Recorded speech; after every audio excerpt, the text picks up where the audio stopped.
Thank you very much for joining us here on Qnews. Now, sir, how do you view the developments in southern Lebanon, especially following the killing of Lebanese army soldiers?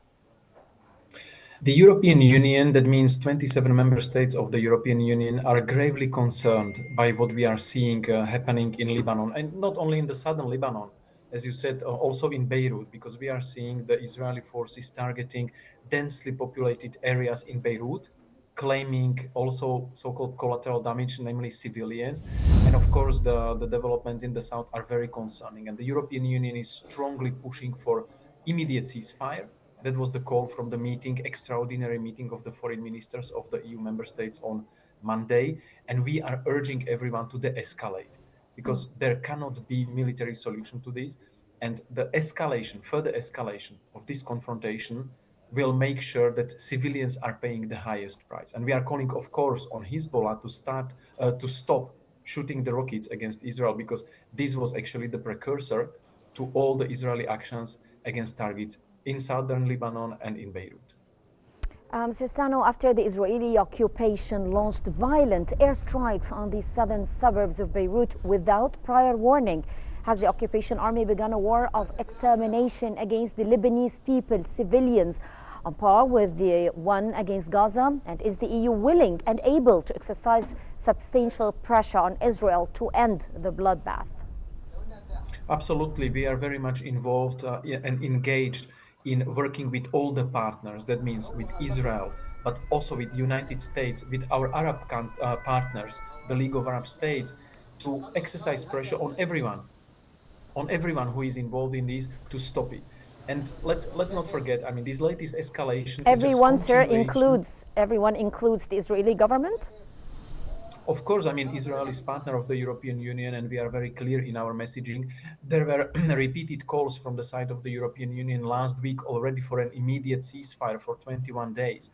There was a statement by 27 member states. This is the strongest political message the EU can send, calling for ceasefire, for stopping the escalation of the conflict. But again, we cannot forget how this started. It started on the 8th of October last year, when Hezbollah unilaterally started to shoot rockets into Israel. Of course, it does not justify the civilian deaths on the Lebanese side, but we need to see the Israeli reaction being triggered by the fire from the side of Hezbollah. And the rockets, they need to stop being shot from the Lebanese territory to the Israeli side. This conflict for 1 year displaced dozens and dozens of thousands of people on both sides, the Lebanese in the south of Lebanon and the Israelis in the north of Israel. And now what we are seeing, unfortunately, is very grave escalation, which makes us very concerned and which makes us doubling our efforts and our engagement internationally with partners, including with Israel, to make sure that this is stopped and that we start seeing not more escalation, but de-escalation.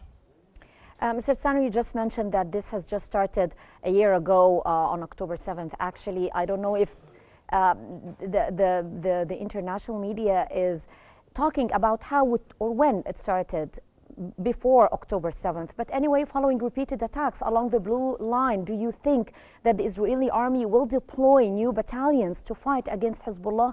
And will this even fuel escalation? Well, of course, unfortunately, we are seeing the escalation continues, and that's why we are urging everyone to start the escalating. But the one basic condition to stop escalation is stop shooting rockets. Once Hezbollah stops firing rockets against targets in Israel, and the targets in Israel include not only Jewish people, they include Arabs, Druze, Christians as well. So once they stop firing rockets, then Israel will not be forced to retaliate in the way it retaliates, unfortunately, for many civilians in Lebanon. So we are calling on Hezbollah to stop firing rockets. We are calling on Israel to stick to the international humanitarian law, not to engage in military incursions on the Lebanese territory. And we are calling for a diplomatic solution, because this needs to be solved diplomatically. But first, the firing needs to stop from both sides.